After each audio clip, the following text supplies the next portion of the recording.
تمام نئے آنے والے دوستوں سے گزارش ہے کہ وہ چینل کو سبسکرائب کر لیں اور ساتھ ہی بیل آئیکن کو دبا دیں تاکہ نئے آنے والی ویڈیوز کی نوٹیفیکیشن آپ کو بر وقت مل سکیں۔ اب مزید دیر کیے بغیر آپ کو لیے چلتے ہیں آپ کی فیورٹ ویڈیو کی طرف۔ قال اللہ تبارک و تعالی فی القرآن المجید والفرقان الحمید بسم اللہ الرحمن الرحیم قل ان کنتم تحبون اللہ فاتبعونی یحببکم اللہ ویغفر لکم ذنوبکم واللہ غفور الرحیم صدق اللہ العظیم۔ بعد از حمد و صلاۃ معزز محترم حاضرین و سامعین، السلام علیکم ورحمۃ اللہ وبرکاتہ۔ قرآن مجید فرقان حمید سے جو بابرکت کلمات تلاوت کیے، اللہ نے اپنی بارگاہ تک رسائی کا مختصر راستہ ہمیں کہ کسی کے پیچھے پیچھے چلنا، جیسے وہ کر رہا ہے اس کے پیچھے پیچھے چلنا اتباع ہے، اس کے قدموں پہ قدم رکھ کے چلنا اتباع ہے۔ اور جو لوگ آقا علیہ الصلوۃ والسلام کے بتائے ہوئے طریقے کے مطابق زندگی بسر کرتے ہیں، پھر عرش کا رب ان کے نام عرش سے پیغام بھیجتا ہے، رضی اللہ عنہم ورضوا عنہ۔ اللہ کہتا ہے لوگوں میں ان پہ راضی ہو گیا، یہ مجھ پہ راضی ہو گئے۔ جب حضرت انس بن مالک فرماتے ہیں کہ شراب کی حرمت کا حکم آیا تو میں ابو طلحہ کے گھر میں لوگوں کو شراب پلا رہا تھا، تو جب ندا دینے والا ندا دے کے گزرا کہ لوگوں اللہ نے شراب کو حرام کر دیا، تو فرماتے میں نے دیکھا کہ جس کا پیالہ اس کے لبوں کے قریب تھا اس نے وہیں سے ہاتھ ہٹا دیے اور پیالے زمین پہ گرے، لوگوں نے مٹکے توڑ دیے اور مدینے کی گلیوں میں شراب نالیوں میں ایسے بہنے لگی جیسے بارش کے بعد نالیوں سے پانی نکلتا ہے۔ وہ قوم جو شراب کی عادی تھی، لیکن جب سن لیا کہ اسلام نے، نبی نے، قرآن نے شراب کو حرام کر دیا تو انہوں نے شراب کو چھوڑ دیا۔ جو حضور کہتے اس کے مطابق ان کی زندگی کا عمل ہوتا۔ حضرت عبداللہ بن رواحہ رضی اللہ تعالی عنہ نکلے مسجد کو، گلی سے گزر رہے ہیں تو کیا دیکھا کہ آقا علیہ السلام واز کر رہے اور حضور نے کسی کو مخاطب کر کے فرمایا اس کو نیچے بٹھاؤ، تو آپ گلی کے اندر ہی نیچے بیٹھ گئے۔ تو بعد میں آقا علیہ السلام کو بتایا گیا کہ حضور آپ نے کسی کو بیٹھنے کا کہا اور عبداللہ بن رواحہ گلی میں بیٹھ گئے، تو میرے اور آپ کے آقا مولا نے عبداللہ بن رواحہ کو دعا دی، فرمایا اللہ تیری اس حرص میں اور زیادہ اضافہ فرمائے جو تو اللہ اور اس کے رسول کی اطاعت کرتا ہے۔ صرف اطاعت رسول کریں گے، اتباع رسول کریں گے تو کیا ملے گا؟ اللہ فرماتا اس کا اجر یہ دوں گا کہ یغفر لکم ذنوبکم، تمہارے گناہوں کو میں معاف کر دوں گا، گناہوں سے درگزر کروں گا، اگر ہو جائے گا تو اس کو معاف کروں گا۔ اور یہ جو کچھ ہمارے ساتھ دنیا میں ہوتا ہے یہ ہمارے بدعمالیوں کی وجہ سے ہوتا ہے، جو ناچاکیاں ہیں، نا اتفاقیاں ہیں، گھروں میں لڑائیاں، جھگڑے، فسادات، ہمارا چونکہ ذہن اس طرف نہیں جاتا، معاشرے کی ڈگر ہوتی ہے، گھر میں لڑائی جھگڑا شروع ہوتا ہے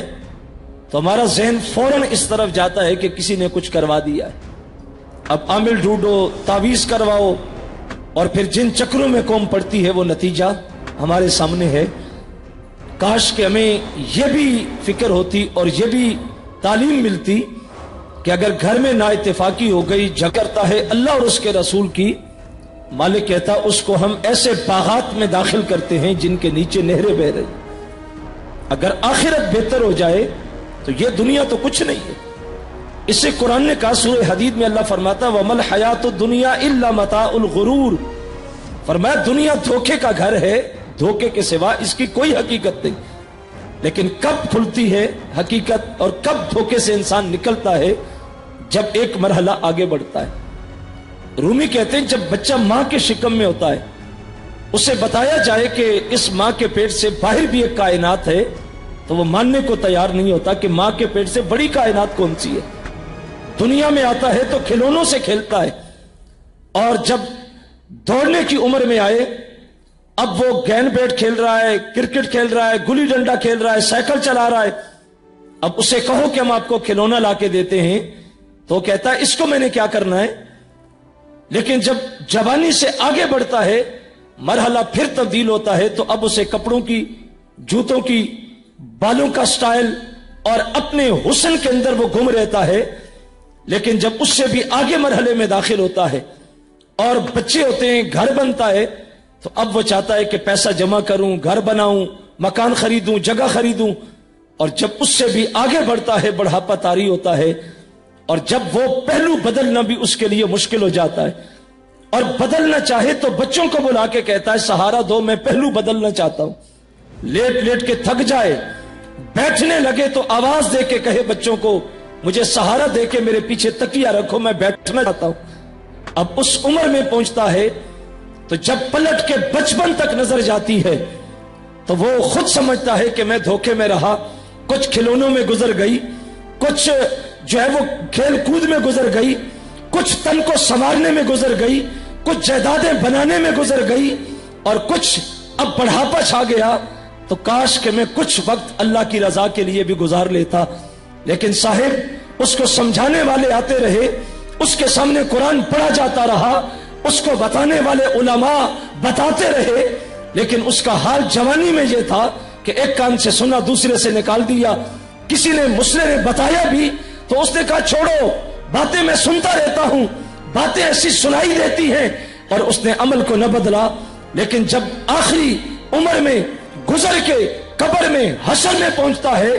اللہ فرماتا پھر کیا ہے، یوم تقلب وجوہہم فی النار، اللہ کہتا ہے جب اس کو ہم آگ میں جھونکتے ہیں نا تو اب کیا ہے، اب وہ کہتا ہے یقولون یا لیتنا اطعنا اللہ واطعنا الرسول، کاش کہ میں نے دنیا میں اللہ اور اس کے رسول کی اطاعت کی ہوتی۔ صاحب وقت گزر جائے تو پھر پچھتانے سے فائدہ نہیں۔ ایک بادشاہ نے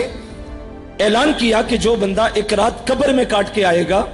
اس کو میں اس علاقے کی بادشاہت دوں گا۔ تو کوئی تیار نہیں تھا کہ قبر میں جائے۔ ایک بوڑھا شخص تھا جس کے پاس بکری تھی، اس نے کہا چلو میرا کون سا لمبا چوڑا سلسلہ ہے تو میں شرط کو قبول کرتا ہوں، اگر بچ گیا تو حکومت مل جائے گی، چلا گیا تو ایک بکری رہے گی۔ ایک رات قبر میں کاٹی، صبح لوگوں نے قبر کھولی، نکالا، جب اس کو باہر نکالا تو زندہ تھا، اس نے دوڑ لگا دی۔